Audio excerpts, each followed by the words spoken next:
Welcome back students to Shankar's Physics Tutorials. இன்னைக்கு நம்ம பார்க்க போறது Class 12 Physics Unit 1 Electrostatics ல இருந்து Example 1.2 தான் பார்க்க போறோம். உங்களுக்கு இந்த வீடியோஸ் உங்களுக்கு பிடிச்சிருந்தா subscribe பண்ணுங்க. ஏதாவது சேஞ்சஸ் வேணும் அப்படின்னா ப்ளீஸ் கமெண்ட் பண்ணுங்க. உங்க ஃப்ரெண்ட்ஸ்க்கு ஷேர் பண்ணுங்க. இப்போ நம்ம பார்க்கலாம் கொஸ்டின். ரெண்டு சார்ஜ் Q1 and Q2 ரெண்டும் 1 மீட்டர் டிஸ்டன்ஸ்ல செப்பரேட் ஆயிருக்கு. என்ன கொஸ்டின் கேட்டிருக்காங்கன்னா இந்த ரெண்டு சார்ஜஸ் எக்ஸ்பீரியன்ஸ் பண்ணக்கூடிய ஃபோர்ஸஸ் என்ன அப்படிங்கறத கொஸ்டின். Simple question. அவங்க வந்து பொசிஷன் ஆஃப் த சார்ஜும் கொடுத்துருக்காங்க. எங்க அலாங் த எக்ஸ் ஆக்சிஸ். Q1ங்கிறது ஆரிஜின்ல இருக்கு, Q2ங்கிறது எதுல இருக்கு உங்களுக்கு அலாங் த எக்ஸ் ஆக்சிஸ் இருக்கு. ஓகே, ஸோ ஃபர்ஸ்ட் அவங்க கேட்டிருக்கிறது Q1 வந்து +2 மைக்ரோகூலும், இதுல Q1, Q2 வந்து +3 மைக்ரோகூலும்.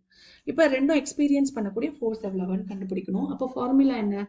இப்போ நம்ம ஃபர்ஸ்ட் என்ன கண்டுபிடிக்கலாம்? Force experience by charge Q2 by Q1. அதாவது Q2 எக்ஸ்பீரியன்ஸ் பண்ணக்கூடிய ஃபோர்ஸ் வந்து டியூ டு Q1 பார்க்க போறோம். F21 வெக்டர் ஃபார்முலா என்ன? K Q1 Q2 divided by R square. Unit vector எப்படி இருக்கும்?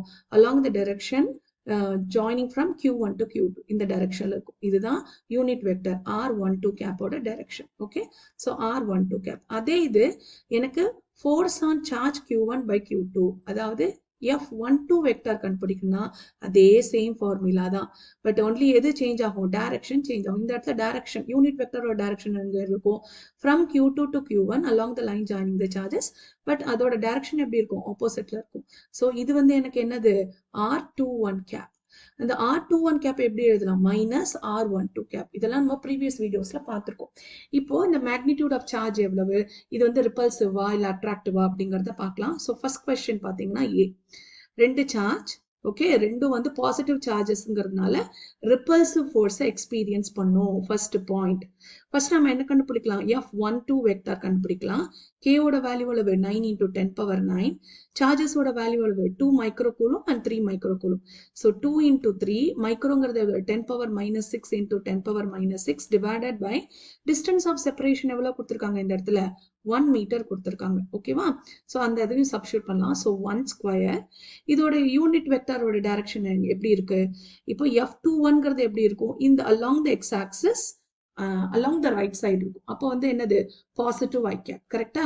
இந்த x along the x axis என்னோட யூனிட் வெக்டர் இருக்கு. அப்போ பாசிட்டிவ் I கேப். அப்போ என்ன வரும்? 9 × 2 × 3 6 × 10⁻9 வரும். 10⁻6 × 10⁻6 வந்து 10⁻12 வரும். I cap divided by 1. Okay, அப்போ உங்களுக்கு என்ன வரும்? 9 × 4 எவ்வளவு? உங்களுக்கு ஆன்சர் இஸ் 54 × 10⁻9 into 10⁻9 into 10⁻−12. அப்ப என்ன வரும்? 9 - 12 வந்து -3. ஸோ அப்ப என்னோட F21 வெக்டர் வந்து எப்படி இருக்கும்? 54 multiplied by 10⁻−3 along the positive x-axis and then unit வந்து நியூட்டன். அப்ப F21 வெக்டர் என்னவா இருக்கும்? சாரி, இது வந்து F21 இல்லையா? சாரி, F12 வெக்டர் எப்படி இருக்கும்? Negative of F21 vector. So அப்ப என்ன வரும்? -54 × 10⁻−3 I கேப் நியூட்டன். அதாவது மேக்னிடியூட் சேமா இருக்கும், பட் டைரக்ஷன் எப்படி இருக்கும் இந்த இடத்துல? now along the negative x directionல இருக்கும். அதுதான் இங்க கொடுத்திருக்காங்க. ஓகே, நெகட்டிவ் எக்ஸ் டிரெக்ஷன்ல தான் F12 வெக்டர். நெக்ஸ்ட் கொஸ்டின் என்ன? உங்களுக்கு Q1 வந்து +2 மைக்ரோகூலும், Q2 வந்து -3 மைக்ரோகூலும். அப்பனா என்ன அர்த்தம்? ரெண்டும் உங்களுக்கு ஆப்போசிட் சார்ஜஸ். அப்போ ஆப்போசிட் சார்ஜஸ் வந்து அட்ராக்ட் ஈச் அதர். ஸோ எனக்கு என்ன டைப் ஆஃப் அட்ராக்ஷன் இருக்கும் பிட்வீன் த சார்ஜஸ்? சாரி, என்ன டைப் ஆஃப் ஃபோர்ஸஸ்னா அட்ராக்டிவ் ஃபோர்ஸஸ் தான் இருக்கும். ஸோ டைரக்டா ஃபார்முலால சப்ஸ்டியூட் பண்ணலாமா? அப்போ எனக்கு F12 வெக்டர் வந்து அட்ராக்டிவ் ஃபோர்ஸ்னால along this direction தான் என்னோட யூனிட் வெக்டர் இருக்கும். அதே மாதிரி F12 வெக்டர்ங்கிறது எப்படி இருக்கும்? இது ரெண்டுமே போத் அட்ராக்டிவ் ஃபோர்ஸஸ்னால இன்வர்டா along the line joining the charges வந்து ஃபேஸ் ஆயிருக்கு. அப்போ F2 வெக்டரோட ஃபார்முலா என்ன? எனக்கு இந்த இடத்துல செகண்ட் கேஸ்ல F2 vector is equal to 9 × 10⁻9.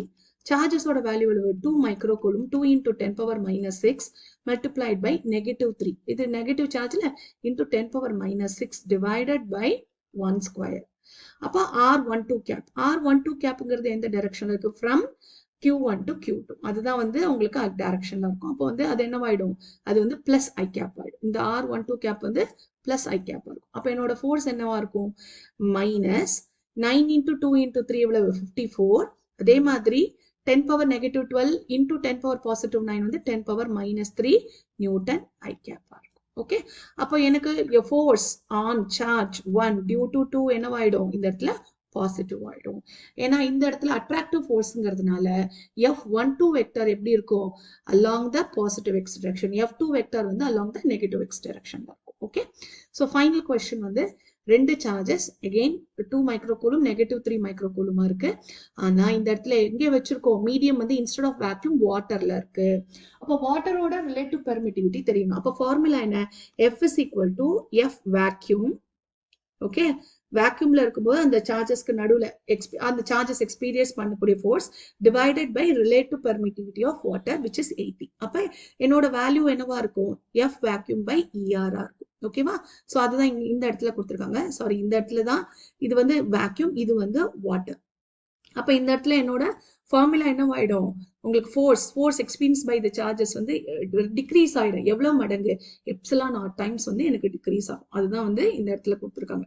So இந்த தேர்ட் கேஸ்ல if 2 charges are kept in water, என்னோட ஃபார்முலா என்ன, F21 கேப். அதே தான், மீடியம் வந்து எனக்கு வாட்டரா இருக்கும் பொழுது K times okay 1/4 by epsilon நாட்டுக்கு பதிலாக என்னவாயிடும், K வந்து 1 divided by 4 pi epsilon ஆயிடும். Q1 Q2 divided by R square R12 cap எல்லாமே அதே தான். பட் இதை எழுதும்போது எப்சிலான் எப்படி எழுதலாம், முன்னாடி பார்த்த மாதிரி எப்சிலான் நாட் எப்சிலான் ஆர். அப்போ எனக்கு வந்து ஆல்ரெடி எப்சிலான் நாட்டை உள்ள கொண்டு போயிட்டேன்னா F vacuum divided by epsilon r வரும். அப்போ ஆல்ரெடி நம்ம படிச்சிருக்கோம் 2 சார்ஜஸ் +2 மைக்ரோகூலும் -3 மைக்ரோகூலும் எக்ஸ்பீரியன்ஸ் பண்ணக்கூடிய ஃபோர்ஸ் எவ்வளவு, -54 into 10⁻³ Newton I cap divided by epsilon r relative permittivity of water. போடும்பொழுது எனக்கு வரக்கூடிய வேல்யூ வந்து -0.675 into 10⁻³ நியூட்டன். என்னோட டைரக்ஷன் எப்படி இருக்கு, அலாங் நெகட்டிவ் எக்ஸ் டைரக்ஷன்ல இருக்கு. ஏன்னா இது வந்து அட்ராக்டிவ் ஃபோர்ஸ்ங்கிறதுனால. ஹோப் இந்த வீடியோ உங்களுக்கு ஹெல்ப்ஃபுல்லா இருக்கும்னு நினைக்கிறேன். தேங்க்யூ ஃபார் வாட்சிங் திஸ் வீடியோ. வீடியோ பிடிச்சிருந்தா ப்ளீஸ் சப்ஸ்கிரைப், ஷேர். தேங்க்யூ.